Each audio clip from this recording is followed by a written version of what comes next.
Hello，各位過嚟泰國旅居或者長居嘅街坊們，你哋好啊！我係阿 Lee。如果你係拎住香港收緊租嘅租金啦、股息啦，又或者炒股票贏到開項，啲錢拎過嚟泰國嘅話呢，又住滿180日，大家有冇諗過你要報稅呢？喺2024年嘅1月1號，泰國政府呢就向外國人開刀，話要收環球稅喎。咁當時呢，其實我就收到好多朋友俾我嘅 message 啦、電郵啦，問個情況係點嘅，究竟點樣報稅啦？唔報稅呢，會唔會有啲咩犯法啦？有啲咩 visa 有例外唔需要報稅嘅呢？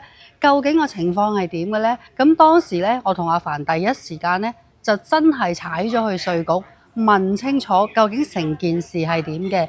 但係去到之後呢，一層再高一層咁去問呢，最後呢都問唔到我哋想要嘅答案。咁即係話泰國政府推呢啲政策嗰陣時推得好急啦，亦都冇咩諮詢過大家嘅。而喺嗰陣時，我覺得如果我真係要答大家嘅話呢，我就覺得好唔負責任咯。但係踏入2026年啦，2年之後仲係咪咁嘅故仔呢？咁當然唔係啦。今集咧就要同大家拆解下，你有冇跌咗入稅網啦，同埋佢哋係利用啲咩渠道而知道你嘅收入呢？以泰國法律角度嚟講呢，有兩個條件。第一就係講緊收入產生嘅情況，如果冇收入就唔使交稅。不過我哋而家講緊係海外收入。好啦，首先我哋會由海外收入稅務計算嘅概念開始講起。有收入嗰年同要交稅嗰年呢，呢兩個概念要分開先。收入嗰年呢，你可以睇下左邊呢個圖嘅法律嘅計算原則，適用於由2024年 January 1st 號開始嗰年開始產生嘅收入。原則就係要將有收入嗰年同要交稅嗰年分開。至於第二個條件呢，就係關於有收入嗰個人嗰年要喺泰國住夠180日。所謂嗰一年呢，即係由1月1號開始到12月31號為止，就當係喺泰國居住嘅人士。當你將嗰啲產生嘅收入帶翻入泰國嗰陣，先要交稅，即係話有收入嗰年同要交稅嗰年未必係同一年。舉個例，2024年呢，有海外收入全部條件呢都符合晒，就將嗰筆收入留到2025年呢先帶翻入泰國，咁樣就要喺2025年交稅，即係話帶錢翻泰國嗰年先交。但係要交稅嘅收入呢，其實係2024年嗰筆收入，大家要搞清楚呢個概念先。咁所以呢，就要睇翻你住夠幾多日。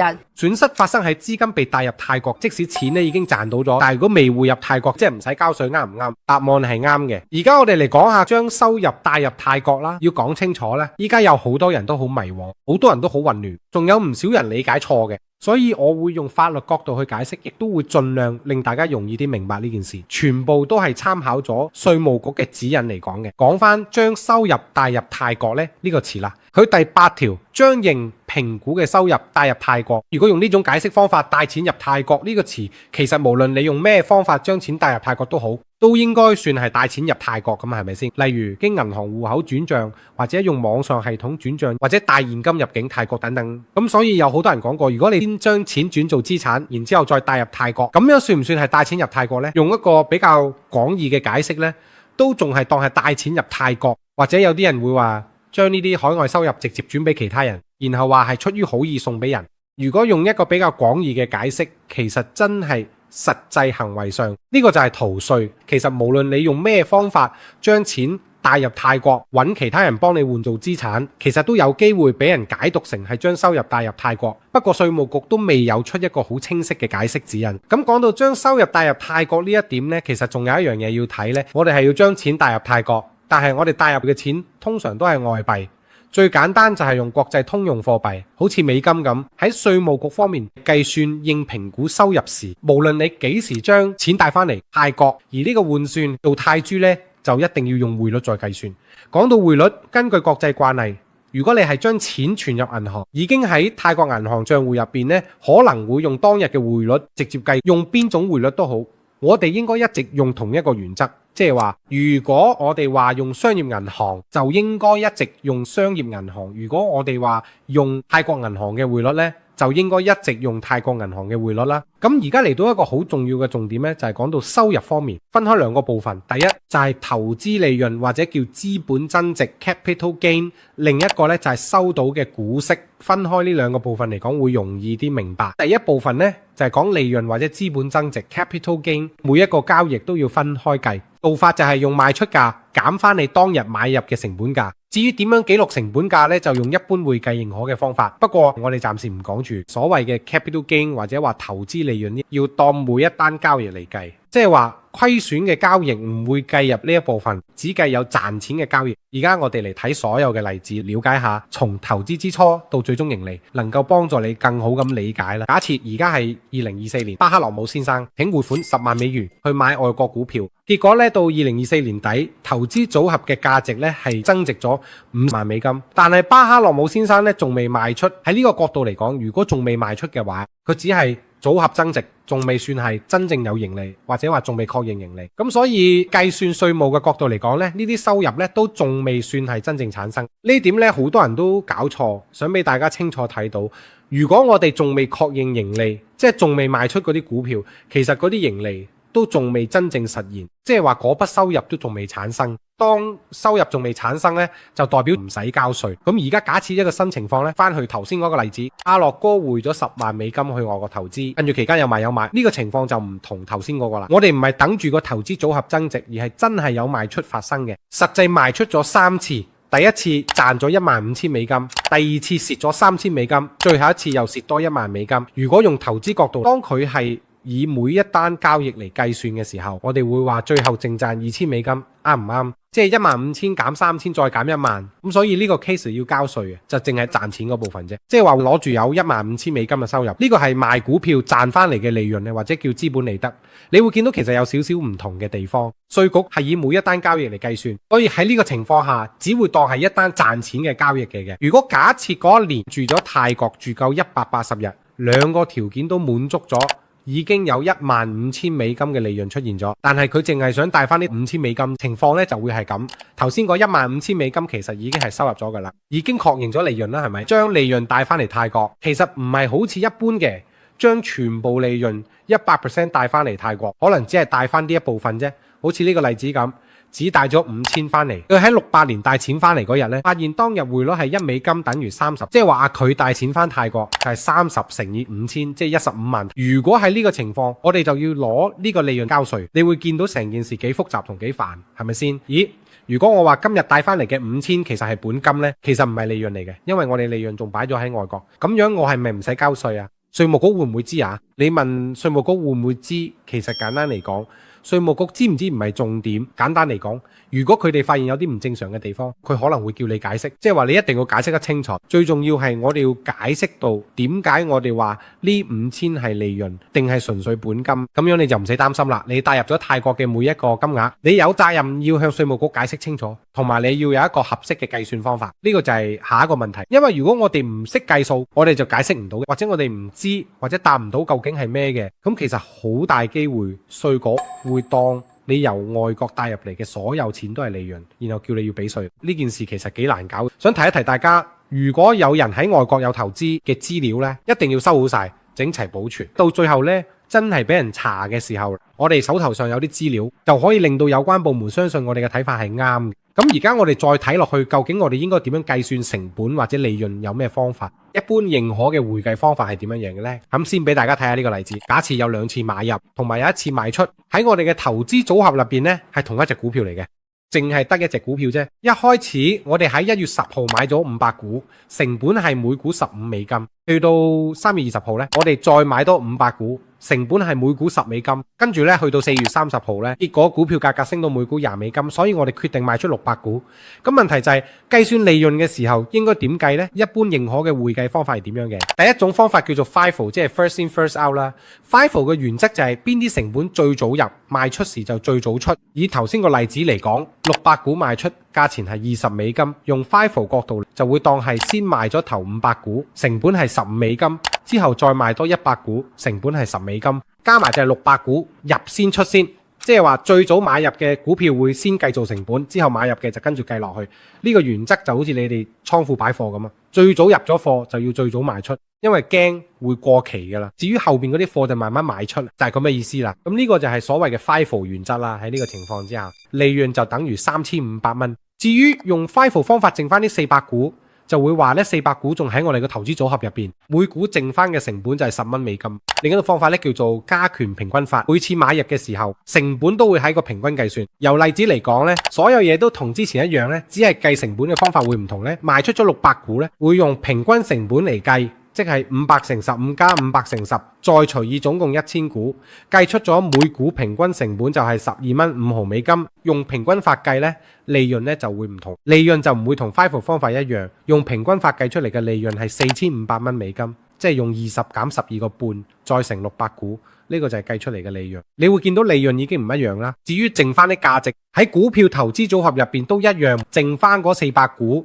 每股嘅價值就係12個半美金。呢啲就係我哋投資組合入邊剩翻啲股票，而成本都唔會同 FIFO 方法一樣。呢兩種方法都係最常用、最普遍嘅方法。如果你想用簡單嘅方法去計算呢，可以用認列以實現利潤嘅方法。組合入邊嘅股票跟翻券商系統計算，證券公司已經幫我哋計好嗰啲數。呢個都可以算係一個簡單計算利潤嘅方法，咁樣都可以令我哋儲存數字或者各種細節都方便啲。但係如果有啲人覺得自己想計算得仔細啲，想分開資本，分清楚所有利潤同其他嘢，就要講明會辛苦少少。所以呢啲都係每個納稅人自己嘅責任，要諗一個最啱自己嘅方法。想再強調多次，無論你諗咩方法，都希望你一直用同一個方法，因為要持續用同一套原則去做。唔好話呢個方法好嘅，就轉用另一個方法。一陣又轉嚟轉去，無論用咩方法，都要一直用同一個方法落去。至於佢唔同嘅雜費，例如買賣時產生嘅雜費，或者係經紀收我哋嘅各種費用，咁手續費都係成本之一，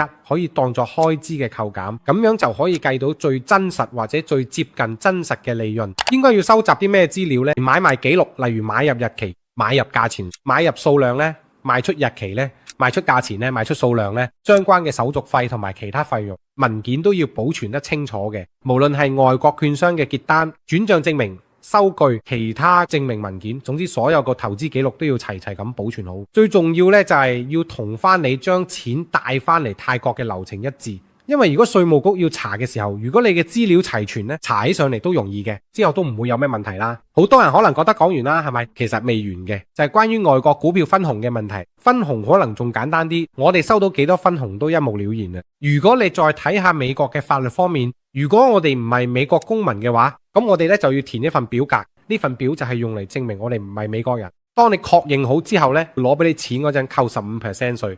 聽落都幾易明啦，係咪？舉一個簡單例子啦，當你投資收到1000美金呢，佢就會扣咗15% 嘅稅，落袋嘅錢呢就係850啦。如果以海外收入嘅角度去睇，你喺泰國住夠180日，佢就當收入已經產生咗。無論幾時你將分紅帶翻嚟泰國，帶翻嚟呢就要喺泰國交稅，但難就難在有預扣稅要處理。因為當你將錢帶翻泰國嘅時候呢，你要分清楚帶翻嚟嘅錢邊啲係分紅，邊啲係利潤，因為兩者有分別。好多人就話，但係已經交過稅咯，唔係咩？簡單舉個例，如果有1000蚊嘅收入，就要交2次稅。喺美國交咗1次都未夠，如果你帶翻嚟泰國，仲要再喺泰國交多次，咁樣其實都幾唔公平嘅。有一個原則，我諗大家要識，就係所謂嘅雙重課稅協定。泰國都有同美國簽咗避免雙重徵稅嘅協議。呢個協議就係話美國會預先扣15% 嘅稅。至於喺泰國呢，簡單嚟講呢，就係話對於泰國嚟講，係俾你有權將你喺外國俾佢嘅稅呢翻嚟泰國做稅務抵面。呢個就要再計一計，睇下我哋計完稅之後，結果我哋喺泰國實際要俾幾多稅，我哋先可以用到外國稅額抵面嘅權利。呢個就係避免雙重徵稅協議嘅原則，係一個協議或者規定泰國同其他國家簽咗嘅。其實喺稅務局嘅答覆入邊都有講到呢樣嘢，話如果你喺外國已經交咗稅，翻喺泰國嘅時候可以做稅額抵免。但最麻煩嘅就係呢個位，佢涉及好多填表問題啦。其實呢啲都幾難搞，仲未計佢更複雜嘅情況。假設某一年咧股息收入係1000，其中150被預扣咗稅，然後當我哋將呢筆收入匯入泰國時候，可依協議以境外已經嘅稅款抵免。如果係再投資，然後又再賺多次利潤，等到你將佢錢帶翻喺泰國嗰陣，你就要好清楚佢分開呢啲情況，最後帶翻喺泰國嘅錢究竟係點樣？究竟係邊一部分？呢個就係其中一個難處，依家都仲未有一個好清晰嘅解釋方法。其實呢件事真係幾複雜，而且而家都未有答案。呢個真係要同大家講聲唔好意思，我真係答唔到你。無論邊個講咩都好，其實到依家都仲未有答案。想話俾大家知，呢個就係而家申報稅嘅人會遇到嘅問題。希望所有有關權力嘅人可以幫手解釋清楚啲，或者出多啲詳細指引，咁大家先可以真真正正做得啱。仲有一樣我好擔心嘅就係，依家有好多唔同嘅建議，講真都唔知邊個建議啱。大家想用咩方法都好，講真，只要有啲系統、有啲邏輯嘅去睇，將來如果有啱嘅方法出嚟，再跟住嗰啲方法去調整都未遲。或者如果你真係好有信心自己方法係合理嘅，有足夠嘅理據去答法庭嘅問題，如果真係有人查，都覺得應該唔會有咩問題。咁如果我喺香港有被動收入，例如收緊租啦，咁嚟泰國退休簽證使唔使又要交稅啊？呢條問題真係問得好喎，因為好多香港人呢喺香港收緊租啦，又或者食緊股息，有被動收入過嚟泰國退休㗎嘛。咁呢一筆數係咪真係要交稅呢？答案係嘅，你係需要交稅嘅。如果你收租嘅話呢，喺香港已經有物業稅要交㗎啦嘛。如果你喺香港交咗稅嘅話呢，泰國會因應你嘅收入而按翻比例扣減翻你已經喺香港嘅稅，然後剩翻嘅就喺泰國交咯。咁基本上呢，你收緊租或者收緊股息，甚至你炒股贏咗嘅話呢，嗰啲錢都全部要計稅嘅。咁究竟有咩 visa 可以唔使報稅有豁免㗎？唉，我都好想唔交稅啊！問題就係，無論你係長居簽證又好，Elite Visa 都好啦。總之唔理你係咩簽證，除咗 LTR 呢啲貴族簽證之外呢，其他人住滿180日都已經成為咗稅務居民，跌咗落稅網㗎啦。咁好多朋友呢亦都會過嚟做 freelance 嘅，好多做網購嘅朋友以為唔喺泰國開公司就唔需要報稅，你錯啦。不如我哋首先睇下泰國係有咩方法揾到你，同埋佢點樣去 check 你個銀行戶口嘅呢？賣網上嘅話，一日得嗰幾單，數目唔多。但係今年啊，稅務局話我哋唔淨係諗數目咁簡單啦，我哋會睇埋啲錢嘅出入次數。喺今年69年，稅務局有咩新規定要留意？只要你有大量錢轉入你戶口，ePayment 系統已經可以將你嘅資料交俾稅務局，特別係做網店生意、自由工作者或者經常用 PromptPay 收錢嘅人。ePayment 法例講得好清楚，如果你銀行戶口符合以下條件，銀行就要即時自動將資料交俾稅務局。第一個規定就係只計次數，如果你戶口1年內有3000次或以上入錢或者轉賬，唔理每次入幾多錢，即使每次只係1蚊，只要夠3000次，資料都會即刻被送出。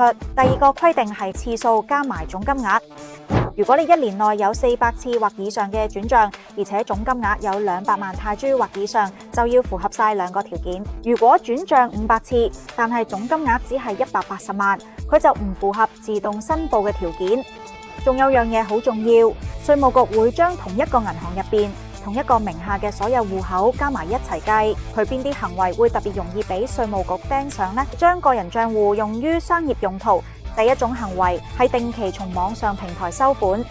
第一類係主要透過數碼系統收錢嘅網店老闆、網店店員同埋自由工作者，無論係 QR Code、PromptPay 定係電子銀包都好。如果幾乎日日都有錢入，就算每次金額唔高，但係次數頻繁，系統會即刻睇到咧佢係從事職業嘅收入。